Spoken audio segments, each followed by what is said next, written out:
ថ្មិចបើកក្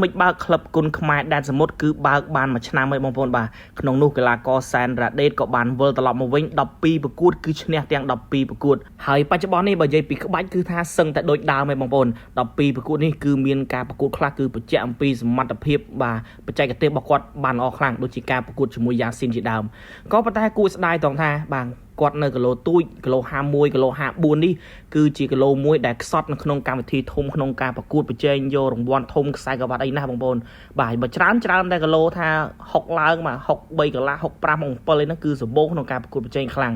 ហើយចុះបាទអ្នកគីឡូទូចយ៉ាងម៉េចដែរបងប្អូនបើសិនជាយ៉ាងហ្នឹងវាយបានតែកម្មវិធីធម្មតាហើយសម្រាប់កីឡាករសារ៉ាដេតក៏គាត់បានបង្ហាញដែរគាត់ថាបើសិនជាមានកម្មវិធីធំហើយបើសិនមានការគ្រប់គ្រងពីបងប្អូនគឺគាត់នៅតែ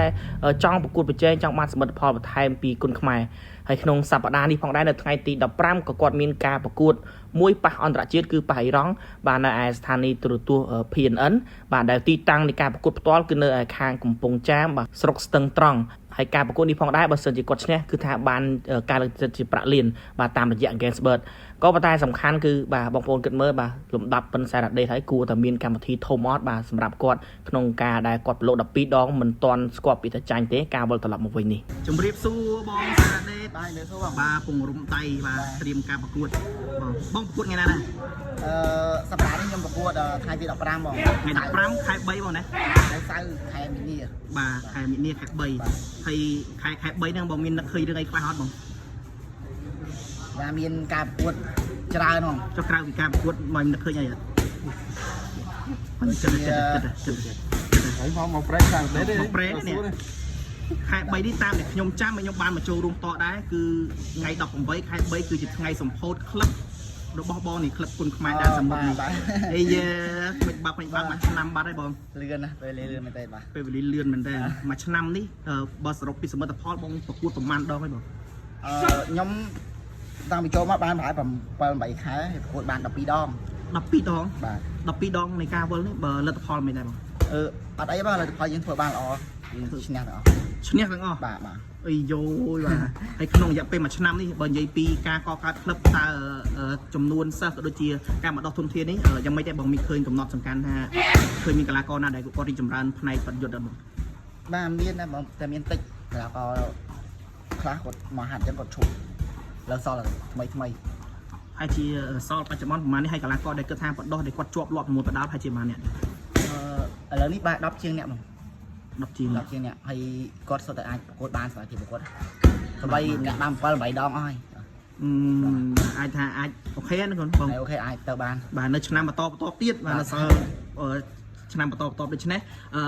សប្តាហ៍នេះថ្ងៃទី15ខែមីនាបងក៏មានការប្រកួតដែរបាទនៅខាងស្ថានីយ៍ទូរទស្សន៍ PNN ខាងខេត្តកំពង់ចាមបងស្គាល់ដៃគូបងអត់បងដៃគូខ្ញុំឮថាអេរ៉ង់ដែរស្គាល់ពីច្បាស់បាទហើយ12ដងមកក្រោយនេះប៉ះអេរ៉ង់ប្រហែលនេះហើយ12ដងប៉ះអេរ៉ង់បែ3 4ដងដែរបង3 4ដងដែរចាំអត់ច្បាស់3 4ដងដែរយកដូចបាច់ញើសស្រាមបងណាគីឡូសល់ម៉ានេះប៉ុន្មានបងអត់ទេគីឡូសល់ហាត់ហើយសល់57បាទ57គីឡូបាទដែលគិតថាការជួបអេរ៉ង់នេះមិនដែរសម្រាប់ខ្ញុំផ្ទាល់គឺអត់មានបញ្ហាបងឡើងទៅខ្ញុំនឹងធ្វើអស់ពីសមត្ថភាពហើយខ្ញុំបានត្រៀមខ្លួនរួចរាល់ជួបអេរ៉ង់ហើយនឹងជួបថៃកន្លងមកគិតថាមានណាវាពិបាកបើតាមអាចជួបកន្លងមកគឺជួបអាការខានបាក់ជាងបាទមានបាក់មិនស្រួលបងបាទយកអាការស្ថានថ្ងៃមុននោះមិនបាទតឹងបងតឹងបាទអត់មានខាងណាគូវងចាប់ឲ្យជួបគ្នាម្ដងទៀតអីសងសឹកអីណា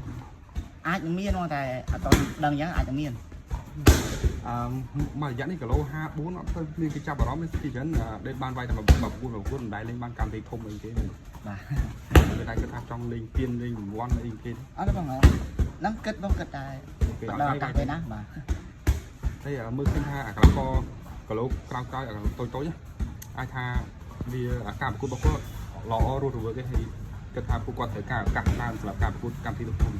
បាទអាចបងគាត់ថាឃើញពួកគាត់ឥឡូវហ្នឹងកីឡាករគីឡូតិចគាត់បាយល្អបាទហើយទៅហាខ្លួនសម្រាប់អដេតអាចថាជាកីឡាករលំដាប់គីឡូតូចមកដែរហើយទីផ្សារសម្រាប់គីឡូតូចនេះមិនដែរដោយសារ là ní ở sau mình ca chào đón chứ hơn mình ca con tôi mình cầm đấy không thì chẳng là lúc hôm mình là cái con tôi chờ hay cảm thi thông và mình chờ đây tu bây đêm tu bay nông cầm thi nam muối cô ai tha bàn lai cu ai đó mà sân đi miền cả lỗ không lên năng mình đòi cao thi và đại cảm thi đại giờ nó cao một cột nơi thiên ăn chỉ cao một cột đại nhéคือบ้านมาเรียนแบบไทยให้กับก็ไม่ปักไม้ก็บ้านปรับแต่หลายคนนั้นสมาในการปวดจมูกบอดที่ไหนเป็นกระทานละอ้อยในเป็นแต่ดอแต่หลายคนเอาอย่างกับก็ไม้หนึ่งไม้บ้านแต่หลายคนสมาในการปวดจมูกบอดที่ไหนบ้านสำหรับยังกระเจี๊ยบอ้อบางภาษาบางยังดอหลายคนก็จะได้นึงดอการเลือกเจ็ดก็จะได้ยังก็ต้องทำตรงไปบางการสมาธิคนของไทยพิษนำไปเนี่ยการบ้านกวดบ้านของวันทงอย่างอันนี้ไปเด็กเป็นกระทาอาการจุกอารมณ์นี่ตักมุ้ยล้างตัวไว้มอด้วยกันอัดเทียนใหญ่บางจะมือสร้างติดตัดได้แล้วสองเวียนตอนสกอร์บาทตอนสกอร์เตรียมมาติดกันได้บาทไปเมียนไอประหยัดได้บองเอาเนื้อปงจางทางเส้นตรองนี่การประกวดนี่หนึ่งจุดจัดพนันไปอัดเทียนสมัยบอลตัดก็ได้สมัยน้ำชาแต่บางโอนักปงจางมานะครับเส้นตรองสัปดาห์นี้ใครตีดอกปรามมายังมีวันเป็นคนในสองเป็นเพียนอันจะให้สมมาโอนไปโจรุงความโจรจรันก็บางเพียงมาสมสัญญาทางนั้นขับกำลังไปเอาไปสมานเทียบนั่งช่วยบางโอนมีการสบายดีๆในตัวสนามมาขอบคุณเชิญคุณ